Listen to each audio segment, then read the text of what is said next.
ছোটখাটো স্বপ্ন কিংবা ইচ্ছেগুলোকে পূর্ণ করতে আমরা সবাই চাই। তবে যারা এই স্বপ্নগুলোকে বা ছোটখাটো ইচ্ছেগুলোকে পূর্ণ করতে চাও, তাদের জন্য আজকে এই মেসেজটা।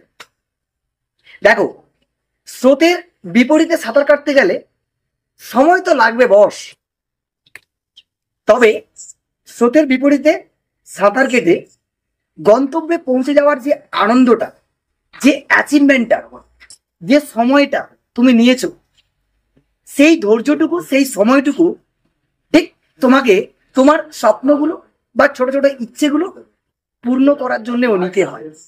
খুব বেশি তাড়াহুড়ো করলে না স্বপ্নগুলো ভালোভাবে পূর্ণ হয় না। তাই ধৈর্য ধরো। তুমি যখন স্রোতের বিপরীতে হাঁটা শুরুই করে দিয়েছো, গন্তব্যে আজ না হলে কাল পৌঁছে যাবে, এটা আমার দৃঢ় বিশ্বাস। আর তোমার ছোট ছোট স্বপ্নগুলো পূর্ণ হবে, এইটুকু শুভকামনা আমার তরফ থেকে থাকবে। ভালো থেকো সবাই।